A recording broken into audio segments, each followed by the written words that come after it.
Why do you think it's a good idea to cut Medicaid for low-income and working-class people by $700 billion, to give $235 billion in tax breaks to the very, very, very richest people in this country, perhaps a few hundred families? Please justify that and tell me about that. Well, Senator, I don't know, but the Democrats had the trifecta, and there was no tax increase or wealth tax on billionaires. You choose. I'm not talking about a tax. You chose not to do that. Mr. Bessent, I am not talking about a wealth tax. The left absolutely hates it when their class warfare talking points fall apart in real time. And that's exactly what happened when Treasury Secretary Scott Bessent shut down Bernie Sanders' billionaire tax rant. This exchange exposed just how empty the Democrats' moral outrage really is. And you're going to want to see how Sanders completely lost control of his argument. Thanks, Mr. Chairman. Thanks, Mr. Bessent, for being here. Help me out here. My understanding is the Trump administration has, I think, 13 billionaires in office right now, leading government agencies. Is that about right, do you think? I have no idea, Senator. I think that's what the number is. Do you think it's a coincidence, given the large number of billionaires in the Trump administration, that this particular piece of legislation would provide $235 billion in tax breaks to the top 0.2% by expanding the exemptions in the estate tax? Senator, I will tell you that when the 2017 Tax Cuts and Jobs Act passed, my tax rate went up. Well, I don't know your exact situation, but I can tell you. Tell me about how many people do you think are in the top 0.2%? Sorry? Number of people in the top 0.2% who would benefit from this particular $235 billion tax break. Well, the top, I know the top 10% is right. now paying 7%. That's not the question. My question is, why do you think at a time of unprecedented income and wealth inequality, when people like yourself economically have never, ever had it so good, why do you think it's a good idea to cut Medicaid for low-income and working-class people by $700 billion, to give $235 billion in tax breaks to the very, very, very richest people in this country, perhaps a few hundred families?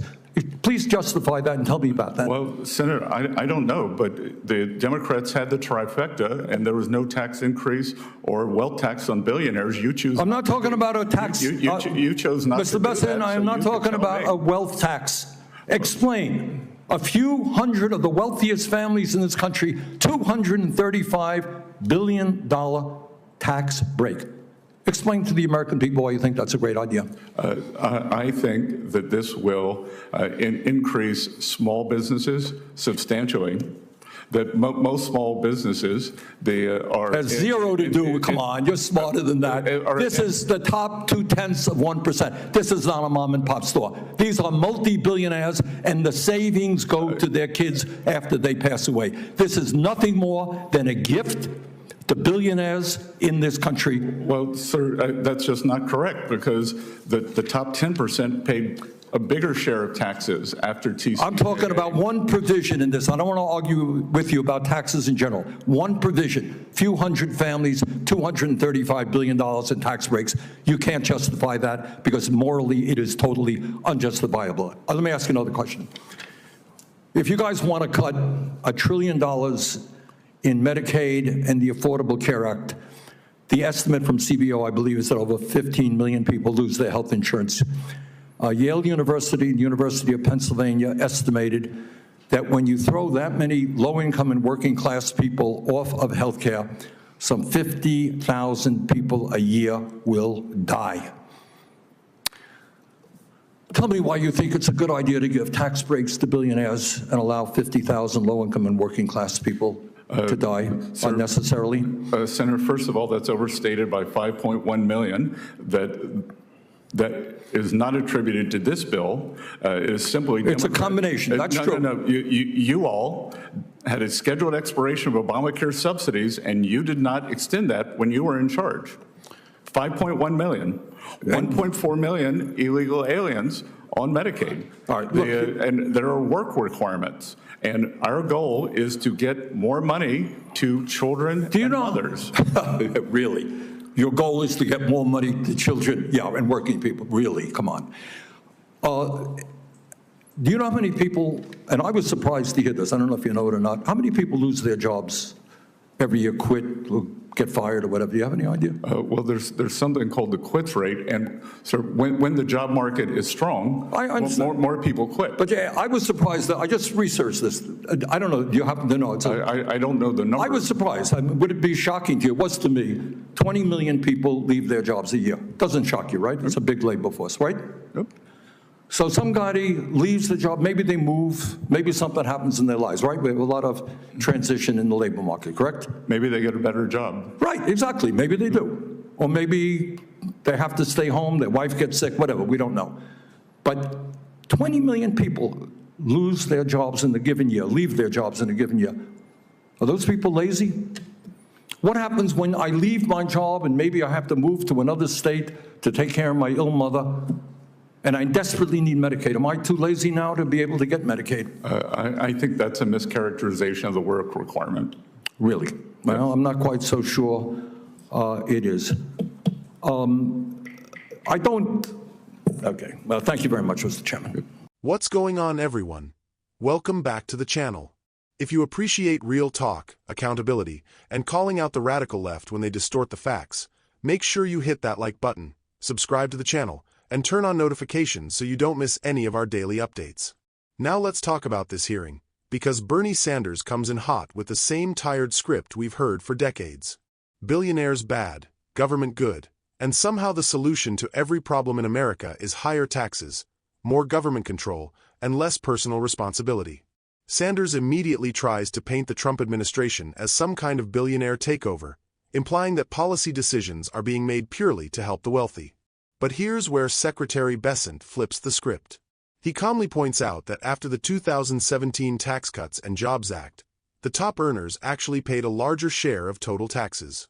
That's a fact Sanders doesn't want to acknowledge, because it completely undercuts the narrative that the rich aren't paying their fair share.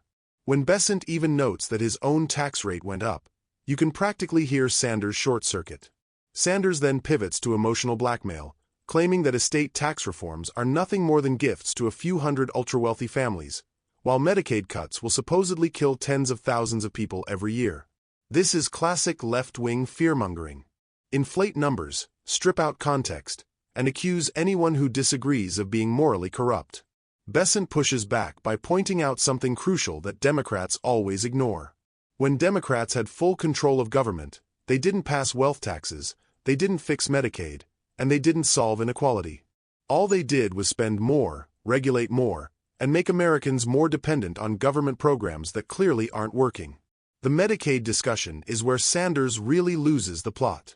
He attacks work requirements as cruel and unfair, suggesting that anyone who loses a job could suddenly be denied health care. But Bessent makes it clear that these reforms are about prioritizing resources for children, the disabled, and truly vulnerable Americans, not able-bodied adults who can work but choose not to. And let's be honest, work requirements aren't radical. They're common sense. They encourage dignity, independence, and upward mobility instead of trapping people in permanent government dependency. The left calls that cruelty because they rely on government dependency to maintain political power. What this exchange really shows is the difference between conservative realism and socialist fantasy. Sanders wants endless spending funded by soaking the rich, even when the math doesn't work and the results consistently fail. Bessent represents a reality-based approach that focuses on growth, responsibility, and fairness instead of resentment. At the end of the day, Bernie Sanders didn't want answers. He wanted a soundbite. He wanted to shout "billionaires" and hope nobody noticed that his policies would shrink the economy, kill jobs, and hurt the very working people he claims to defend. Secretary Bessent didn't snap emotionally, he snapped back with facts, and that's why this moment mattered. If you think more Americans need to see through these tired socialist talking points, make sure you like this video, subscribe to the channel, and share it with someone who still believes higher taxes and bigger government are the answer to everything.